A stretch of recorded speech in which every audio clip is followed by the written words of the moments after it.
বর্তমান যে ওসি সাহেব আছেন উনি নাকি একটা দলের আমিরে রূপান্তরিত হয়েছেন। ওনাকে বলতে চাই, উনি যদি আমির হয়ে থাকেন তাহলে আমির হিসেবে থাকবেন, মঠপুরের ওসি হিসেবে থাকবেন না।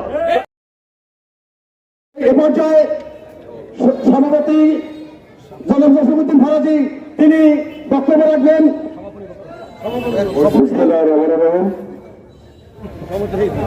সন্ত্রাস প্রতিরোধ করার লক্ষ্যে আজকের এই বিক্ষোভের পরে আজকের এই পথসভায় উপস্থিত আছেন মঠপুরে পৌরসভার মাঠীয় মানুষের নেতা, সাবেক পৌর আহ্বায়ক এবং জেলা বিএনপির সংগ্রামী সদস্য জননেতা আলহাজ কে হুমায়ুন কবির।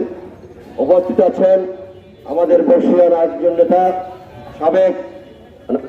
সাবেক মঠপুরা উপজেলা বিএনপির যুগ্ম সাধারণ সম্পাদক, বর্তমানে সিনিয়র যুগ্ম আহ্বায়ক জননেতা জনাব সালাউদ্দিন ফারুক।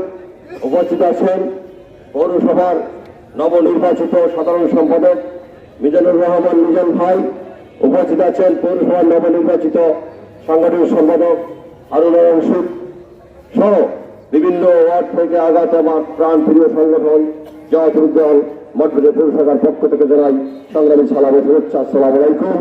সংগ্রামী বন্ধুগণ, বক্তব্য ইতিপূর্বে সকলে দিয়েছেন, আমার আর বক্তব্যের কিছু নাই, শুধু দু একটি কথা বলে আমি শেষ করব।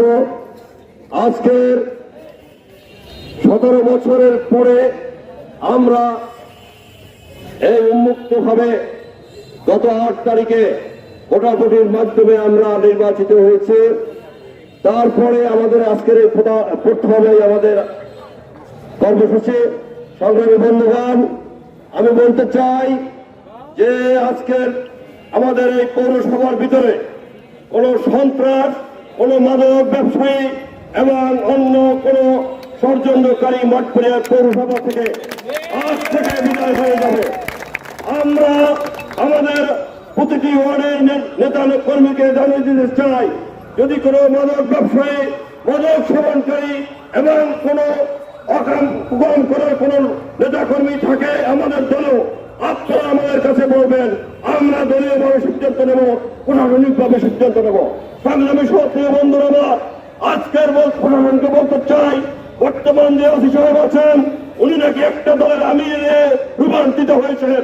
ওনাকে বলতে চাই, উনি যদি আমির হয়ে থাকেন তাহলে আমির হিসেবে থাকবেন, মঠপুরের ওসি হিসেবে থাকবেন না।